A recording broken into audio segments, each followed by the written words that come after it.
Iran की जानिब से कुछ चीज़ों का क्लेम किया जा रहा है। वो चीज़ें क्या है, पहले मैं आपके सामने वो चीज़ें रखता हूं, फिर मैं आपको बताता हूं कि हकीकत एक्चुअली इस वक्त क्या है। क्या ईरान का एटमी प्रोग्राम रुक गया है? तो देखें, अगर तो वो खुफिया तरीके से अपना एटमी प्रोग्राम चला रहा है तो इन 3 साइट्स के नुकसान के बाद भी ये क्लेम नहीं किया जा सकता कि एटमी प्रोग्राम रुक गया है। ईरान के 17 साइंसदान मारे गए हैं, ये बात ज़हन में रखिएगा आप। 17 ईरानी साइंटिस्ट शहीद हुए हैं, जिनमें से आखिरी कल रात को एक हमले में शहीद किया गया है, ये इजराइल की जानिब से। ये उनकी अचीवमेंट, उन्होंने ये किया। लेकिन इसके बावजूद मुकम्मल तौर पर अगर एटमी प्रोग्राम कहीं उनका चल रहा है तो वो ईरानी सोर्सेज क्लेम करते हैं कि जी हमारा नहीं रुका। फिर क्या ईरान ने किसी एक मौके पर सरेंडर किया? ईरान ने सरेंडर नहीं किया, हार नहीं मानी। फिर ईरान के अंदर एक और दावा किया जाता है कि क्या ईरान ने अमेरिकी शराइत तस्लीम की? तो वो दावा करते हैं कि जी हमने कहा था कि इसराइल जंगबंदी करेगा तो हम भी कर देंगे, तो यही हुआ है, हमने किसी की शराइत नहीं मानी। क्या ईरान ने सीज फायर का खुद से मुतालबा किया? ईरान ये भी सवाल करता है। तो इसका जवाब है कि ईरान ने नहीं किया। अमेरिका ने राब्ता किया कतर से और इसराइल ने पहले आमादगी जाहिर की कि हम सीज फायर करना चाहते हैं। क्या ईरान में रजीम तब्दील हो गया? इसके लिए देखें ना, वो रजा पहलवी वगैरह कितने तगड़े हो गए थे, उनके इंटरव्यूज चल रहे थे, वो हवा के घोड़े के ऊपर सवार थे कि पता नहीं उन्हें जो है वो अब इक्तदार मिलने वाला है ईरान में। उनके सारे ख्वाब बह गए, तो रजीम चेंज नहीं हो सका ईरान के अंदर। क्या ईरान के अंदर कोई इख्तलाफात या अंदर कोई लड़ाई झगड़ा पैदा हो सका? तो ये भी नहीं हो सका।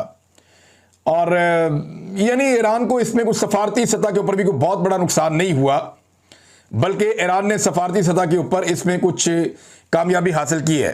और ईरान का यह भी कहना है कि उन्होंने नाकाबिले तस्खीर होने का इसराइल का दावा भी पाश पाश कर दिया।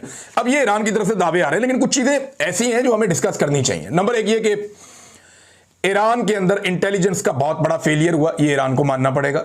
नंबर 2, ईरान के अंदर गद्दार बहुत बड़ी तादाद में पाए जाते हैं, ये उन्हें मानना पड़ेगा। फिर ईरान को यह भी मानना पड़ेगा कि इसराइली इंफ्रास्ट्रक्चर और पूरा स्ट्रक्चर ईरान के अंदर काम कर रहा था और वो उसे डिटेक्ट नहीं कर सके और उसके खिलाफ वक्त से पहले कार्रवाई नहीं कर सके। ईरान को जो ईरान के अंदर एक घुटन वाला माहौल है, उसके अंदर भी कुछ तब्दीली लानी पड़ेगी आने वाले वक्त में, क्योंकि ऐसी चीज़ों की वजह से ही ऐसा मवाद मुयस्सर आता है आपके दुश्मन को कि वो आपके खिलाफ कोई ना कोई एंगेजमेंट शुरू कर सकता है। लिहाजा ईरान को थोड़ा सा माहौल खोलना पड़ेगा और इसकी तरफ वो जा भी रहे हैं। ये मुझे कई सहाफ़ियों ने कहा कि अब ईरान पहले की तरह नहीं है, ईरान के अंदर जिद्दत आ रही है, ईरान के अंदर बहुत सारी चीज़ें जो है उन्हें खोला जा रहा है, सोशल मीडिया के इस्तेमाल के ऊपर पाबंदियां जो हैं वो तकरीबन ख़त्म हो रही हैं, कुछ और चीज़ें भी हो रही हैं ईरान में। तो ये जनाब अब तक की डेवलपमेंट है जो मैंने आपके सामने रखी। और इसके अलावा एक बात है कि जंगबंदी का फ़ायदा सबको होगा, अमन होना चाहिए दुनिया में, लेकिन इसका सबसे बड़ा फायदा तभी होगा जब सारे मिलकर फलस्तीनियों का मसला हल करेंगे। इस खित्ते में फलस्तीनियों का मसला हल हो जाए और कश्मीरियों का मसला हल हो जाए तो फिर कोई तनाज़ा बाकी बचता ही नहीं है। ये 2 मसले हल करने के बाद पूरे एशिया को बल्कि दुनिया को आप एक महफूज जगह बना सकते हैं, क्योंकि ये 2 ऐसे बड़े मिसाइल हैं जिनकी वजह से खुदा न खास्ता बड़ी जंग भी हो सकती है। अब आ जाए नाज़रीन इस बात के ऊपर कि क्या इमरान खान साहब माइनस हो गए। पहले मैं आपको अलीमा खान साहिबा की आवाज़ सुनाता हूं कि वो इस बारे में क्या कह रही हैं। आज उनकी आवाज़ भरी हुई आवाज़ थी, बहन है वो वैसे भी जज्बाती हो जाती हैं, लेकिन जब उनसे पूछा गया कि क्या इमरान खान साहब को माइनस कर दिया गया है तो उन्होंने किस तरह जवाब दिया, जरा ये उनकी आवाज़ सुनिए। अलीमा खान साहिबा।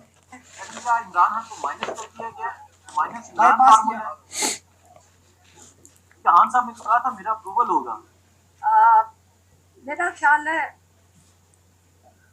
माइनस ही हो गया। मैडम केपीके के एमपी कहते हैं अली मीर गंडा बहुत ताकतवर है, उसको ना नहीं कह सकते। तो फिर अगर बोझ नहीं उठा सकते तो घर जाएं। अच्छा जी, उन्होंने कहा जी कि मेरा ख्याल है कि माइनस ही कर दिया गया। देखें, कोशिश तो ऐसे ही लगती है। इस पर सलमान अकरम राजा साहब का एक ट्वीट है, वो भी बड़ा इंपॉर्टेंट है।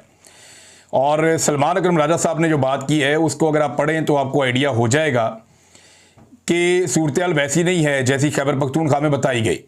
इसमें शाहिद खटक साहब का एक ट्वीट बहुत इंपॉर्टेंट है, इसमें सलमान अकरम राजा साहब का एक और ट्वीट जो है वो बड़ा इंपॉर्टेंट है। ये 2 चीज़ें जो हैं वो बड़ी अहम है। अब इसमें जो है वो सलमान अकरम राजा साहब का ये कहना है कि उन्हें खुद हैरत हुई है कि कैसे ये बजट पास हो गया, इसके बारे में उन्हें इतला नहीं थी। यानी खैबर पख्तूनख्वा में कल बजट कैसे पास हुआ, वो कह रहे हैं जी मेरे लिए खुद बड़ी हैरत की बात है, हमारा तो ये पॉलिटिकल कमेटी में इस तरह तय नहीं हुआ था, बल्कि हमने तो इस पर मुज़ामत करनी थी और आखिरी वक्त तक इसको लेकर जाना था और इमरान खान से मुलाकात की कोशिश भी करनी थी। अलीमा खान साहिबा ने इसमें वहीं पे खड़े होकर अडयाला जेल के बाहर यह भी बताया कि अली अमीन गंडापुर साहब ने उन्हें कहा था कि सारे एमपीएस को वो लेकर आ रहे हैं अडयाला के बाहर, लेकिन ये तो बजट पास हो गया। अब अली अमीन गंडापुर साहब पे इस वक्त हो ये रहा है कि एक तो सलमान कमराजा साहब ने भी कह दिया कि जनाब हमने तो पॉलिटिकल कमेटी में कहा ही नहीं, ये कैसे बजट पास हो गया। अलीमा खान साहबा कह रही है हमारे साथ तो वादा कुछ और किया गया था, तो ये कैसे बजट पास हो गया। और वो ये कह रही है कि इसको कोशिश को आप माइनस इमरान खान करना ही कह सकते हैं। अब ये इमरान खान की बहन कह रही है, कोई और नहीं कह रहा, और बड़े दुख के साथ कह रही है। शाहिद खटक का बयान बड़ा इंपॉर्टेंट है।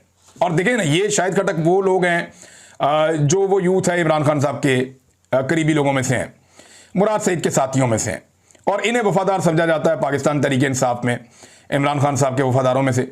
शाहिद खटक साहब के अच्छे ताल्लुकात हैं वहाँ कुछ एमपीएस के साथ भी। अब वो क्या बता रहे हैं, वो कहते हैं जी सूबे के एमएनएस और एमपीएस को यही बताया गया, सियासी कमेटी कोर कमेटी ने फैसला किया है कि बजट मंजूरी जरूरी है, अगर बजट मंजूर ना हुआ तो इमरजेंसी लग जाएगी। अगर खैबर पख्तूनख्वा में असेंबली चली गई तो खैबर पख्तूनख्वा में भी वही हालात बन जाएंगे जो पंजाब में है। इमरान खान ने बजट पर मुशावरत का बोला है, असेंबली की तहलील का नहीं।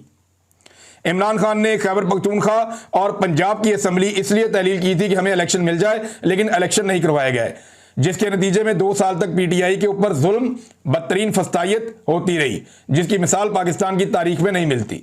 फैसले सब मिलकर करते हैं, लेकिन तनकीद हम पर ही होती है। आगे वो अपनी बात कह रहे हैं कि हम लोगों के ऊपर जो है वो तनकीद हो रही है, और इमरान खान को ताकतवर हल्के ना तो माइनस कर सकते हैं, ना कोई और क्या माइनस करेगा।